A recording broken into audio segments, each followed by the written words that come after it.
Students देखिए, आज हम आप लोग को सिंप्लीफाई बताने जा रहे हैं। सिंप्लीफाई बनाने का एक आसान तरीका है जिसको हम कहते हैं बोर्ड मास। क्या कहते हैं? बोर्ड मास। बोर्ड मास के नियम से जब भी हम सिंप्लीफाई बनाते हैं तो वो हमारा बिल्कुल सही और परफेक्ट बनता है। एक बार में हमारा सही से आंसर आ जाता है।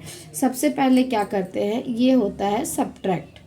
एस का मतलब होता है सब्ट्रैक्ट,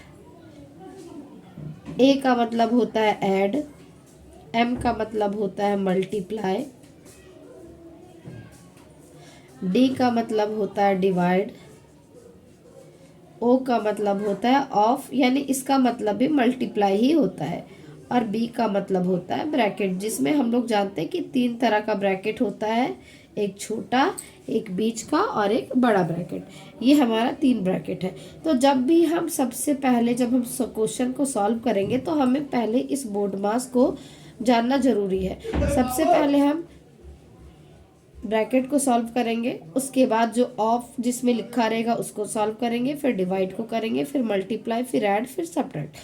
फिर देखिए आपका क्वेश्चन का आंसर एक बार में कैसे आ जाता है। तो हम लोग अब इसको सॉल्व करना शुरू करते हैं। सबसे पहले हम ब्रैकेट देखेंगे कि ब्रैकेट क्या है। ब्रैकेट कहाँ है? ये हमारा हो गया छोटा ब्रैकेट, तो इसमें है नहीं, बीच का ब्रैकेट है। तो बीच के ब्रैकेट के अंदर देखते हैं क्या है। ये हमारा बीच के ब्रैकेट के अंदर का है, ठीक है। इसको हम पहले सॉल्व करेंगे। इस ब्रैकेट के अंदर भी हम देखते हैं कि पहले मल्टीप्लाई करेंगे, फिर पहले डिवाइड करेंगे, फिर मल्टीप्लाई, फिर ऐड, फिर सब्ट्रैक्ट करेंगे। तो इसमें से सबसे पहले हमारा डिवाइड दिख रहा है तो पहले डिवाइड करेंगे, फिर मल्टीप्लाई है तो मल्टीप्लाई इसमें नहीं है तो मल्टीप्लाई नहीं करेंगे, फिर ऐड, सब्ट्रैक्ट, मतलब जो जो हमें दिखेगा वो हम करते जाएंगे। तो छोटा ब्रैकेट है नहीं तो हम बीच के ब्रैकेट का काम करते हैं। आपको शुरू में जो है वो सारा कुछ आपको वैसे का वैसे ही आपको उतार देना है। फिर हम ब्रैकेट के अंदर का सॉल्व करते हैं। इसको हम ब्रैकेट को अभी वैसे ही रहने देते हैं। तो ये हमारा ब्रैकेट वैसे ही रहेगा। देखिए स्टूडेंट्स, जब हम 60 को 3 से डिवाइड करेंगे तो इसमें आ जाएगा 3 2 6 और 0, यानी हमारा 20 आ जाएगा। फिर जब हम 3 को 3 से डिवाइड कर, यहाँ माइनस है तो माइनस लिखेंगे, फिर 3 को 3 से डिवाइड करेंगे तो 1 आएगा। ये हमारा वह पहला स्टेप हो गया। उसके बाद क्या करेंगे, उसके बाद हम देखिए फिर से ये छोटा ब्रैकेट हमारा बन गया। फिर इस ब्रैकेट को हम सॉल्व करेंगे। तो इसमें इस ब्रैकेट में क्या है, पहले बड़ा ब्रैकेट, फिर 38 है, उसके बाद जो हमारा माइनस है तो ये माइनस ही रहेगा।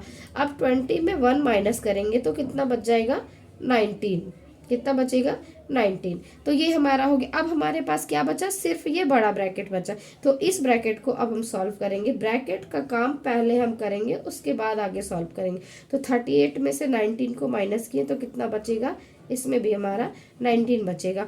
अब 45 में लास्ट क्या बच गया, 45 में 19, क्योंकि इसमें हमारा मल्टीप्लाई था नहीं, ऐड है नहीं, तो लास्ट में सब्ट्रैक्ट है। तो हम इसको सब्ट्रैक्ट करेंगे। 15 में से 9 जाएगा तो 6 बचेगा, और फिर 3 में से 1 जाएगा तो 2 बचेगा, यानी कि हमारा आंसर कितना आ गया, 26। इस तरह से ये क्वेश्चन को हम बहुत ही कम समय में इसको सॉल्व कर पाए हैं, सिर्फ ये बोर्ड मास के तरीके से। अगर आपको बोर्ड मास का नियम याद है, जैसे bracket, of, divide, multiply, add और सब्ट्रैक्ट, तो आप किसी भी सिंप्लीफाई को आसानी से बना सकते हैं, चाहे यह जितना भी बड़ा हो या जितना भी लंबा हो, या जैसे भी हो, ब्रैकेट में हो, मल्टीप्लाई में हो, छोटा ब्रैकेट में हो, बड़ा ब्रैकेट में हो, जैसे भी हो, आप इसको आराम से अच्छे से बना सकते हैं। लेकिन आप इसको सीरियल वाइज करके बनाएंगे तब, उस तरह से हमारा आंसर भी एक बार में आ जाएगा और सही से बन भी जाएगा।